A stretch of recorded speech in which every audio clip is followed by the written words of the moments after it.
Okay, so we just completed core integration. And we like to think of that as getting everything to have a conversation so everything's ready for what we're about to do next. So we're going to just show you 4 fundamental movements that we all need to perform in life and show you how to start and a couple of progressions on each. Laura, we're going to start with our push-up series. Now, the first thing, just like with the prone plank, is I want to make sure they can hold the position and they got good stability through the shoulders all the way down the trunk and the rest of the body. So I'm going to constantly cue my client, drive that power plate away. Assuming they can do this, which Laura does easily, we're going to go into dynamic, self-selected range. Beautiful. Okay, so this is our base push-up position. Rest there, Laura. Now, here's a key thing to remember. We know that when we put the body in a position of tension or length on the power plate, we get more of this. In fact, a ton more.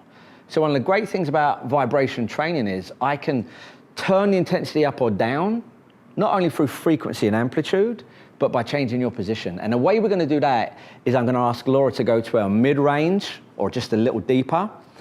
And as she goes down, she's going to hold. In this position now, her body's doing this like crazy. And now I'm going to have her drive forward and back. Oof, this is tough. I'm going to have her drive side to side. And finally into rotation. Yeah, you'll see how she's using her whole body to get the rotation. And rest there, great. You can't do it better than that. Rhythm and timing, can they get there and get back? But that's a great technique, to go into a position of tension, get the body turned on, and then move it, your clients will feel that one. Okay, our third progression is we're going to change our plane of motion by changing our hand position.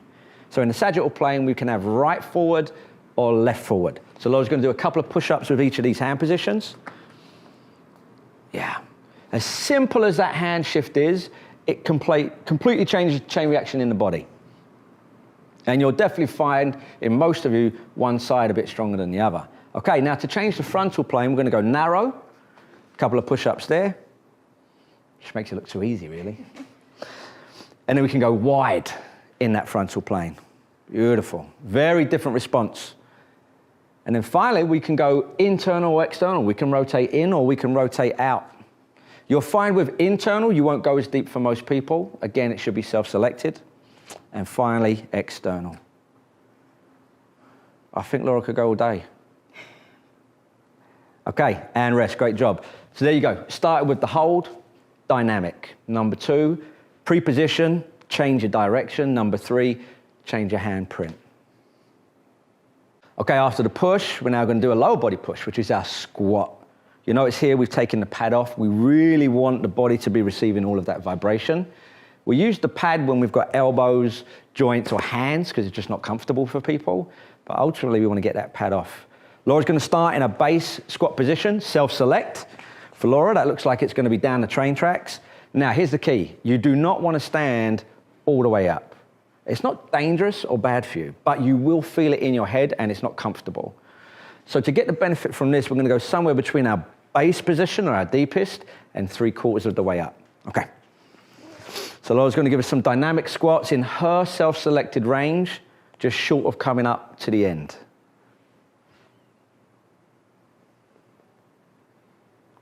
Great job. Okay, now just like with the push-up, we can pre-position things to get a completely different response. I'm going to have Laura go wide. She's going to drop down to that bottom position. We've now got tension in those working muscles. We're getting lots of this, and I'm going to have to shift her weight left and right. We're now squatting side to side. Every time you shift your position, you get a different vibration response. And then finally, I'm going to kind of have her feet, one at 12 and one at 3. There we go, perfect. She's going to squat down, get that tension, and she's going to use her body weight to shift forward and shift back. Wow. We're now getting stress in that rotational plane. That is perfect. And rest. Great job, Laura. Our third is to now do what we did with our hands. We're going to shift our feet forward and back, wide and narrow, in and out. Let's have a few of each, please, all right? Now, for me, when I do this in myself or my clients, a significant difference between which foot is forward. They might find one really smooth and easy, and then when the other one's there, they're like, hard stop. So what's great about this is you get to see if someone's got those asymmetries or not. Beautiful. Let's go wide. Let's go narrow. And you'll also see with different foot positions, different depth. Let's go out. You'll probably find Laura drops deeper on this one. There you have it. And finally, in. For most people, you don't go as far, so don't try to. Perfect job. Well done, Laura. Okay, so again, we had our base squat position. Don't come all the way up. Then we pre-positioned low, went side to side and rotated. And then finally, we changed our foot position. So you haven't just got one squat. You've got one squat pattern with as many tweaks as you want, right? That's our squat series. Okay, moving into number 3 for functional strength and power is the big bang for buck lunging. Now, we can do this one of 2 ways. We can start on the ground and lunge onto the plate, or start on the plate and lunge off. We're going to show you both and explain why they're fundamentally different. We're going to start off the plate and lunge on, and we're going to use a box or a step or even the massage cushion to elevate Laura's beginning position. In other words, we want her starting position to be at the same height as the power plate. Okay, first thing we're going to do is lunge. She's going to step and return in that forward and backwards direction, that sagittal plane.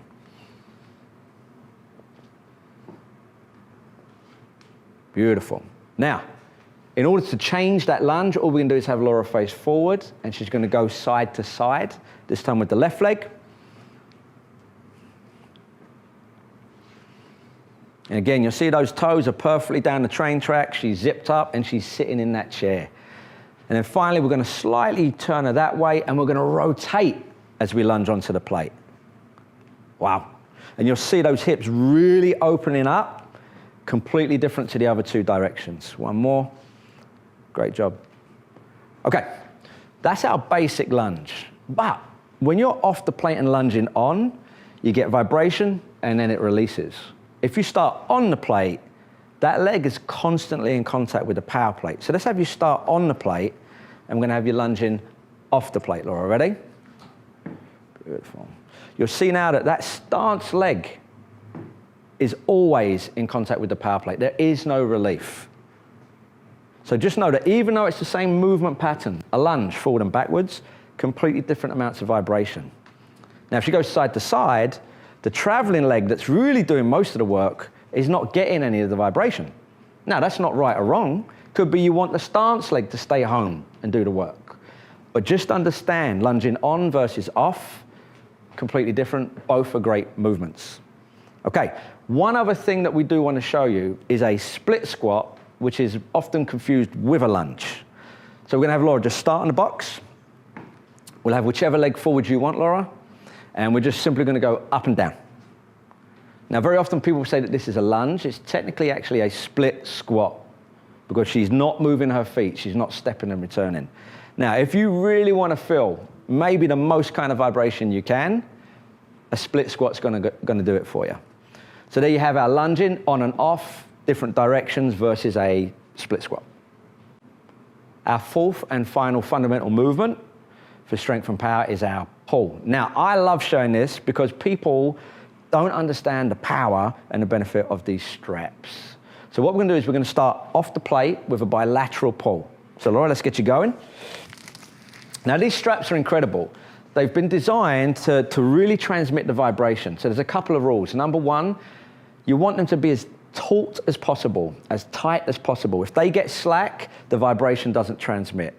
Number 2, in your mind, your intention is to keep pulling those straps, like you're trying to rip them out of the power plate, okay? So Laura, let's get you in your base position. Beautiful, okay. You can see she's hinged forward, nice plumb line from that ear to that hip. Here's how I know if they're driving. She looks good, but now I'm going to say, don't let me push your elbow forward. Yeah, that's good. These straps are now tense and tight, and I'm just giving her a little reminder that I want her to keep ripping those straps off of the power plate and relax. Now, here's where we get the question, so you can't do it dynamically. Wrong. Think of this. If I was doing a lat pull down, I stay still and the weight comes to me. But if I'm doing a pull up, the resistance stays still and I move to it. That's exactly the principle we're going to use with the straps. So Laura's going to do exactly the same technique, but now she's going to use her body to get closer to the strap and further away. Beautiful. And the whole time I'm looking for that tension. I'm driving those elbows. And now I'm going to give her permission to change her handprint and her angle of her elbow if she wants. Oof, that is not the same pull. So you can see these straps can be used dynamically. Great job, Laura. Now, the second thing you've got to know about the straps is the most vibration is actually when it's vertical. So that's great to teach them the technique, but now we want to get them on the plate, and we'll start bilateral. Now we're going to get more vibration for the straps as well as more vibration for the whole chain. Okay, so let's just go dynamic bilateral, Laura. Whatever handprint and elbow angle you want to go. This is a lot of vibration. Top down and bottom up. And rest. Now, this is my favorite. We're going to go to single arm. We'll do a few reps same side and then a few reps opposite. And let's just go straight into dynamic. Ready? Because she's using single arm only, you're going to get more rotational demand through that entire trunk and system. But if I want to change that even more, I'm now going to go to opposite side. Now I've got a diagonal pull. This is a great movement. She's on the plate, she's getting stress top down, bottom up, and she's working on a rotary single arm pull. Great job. That's an introduction to our pulling series, off the plate, on the plate, 2 arm, 1 arm, change direction. Nice work.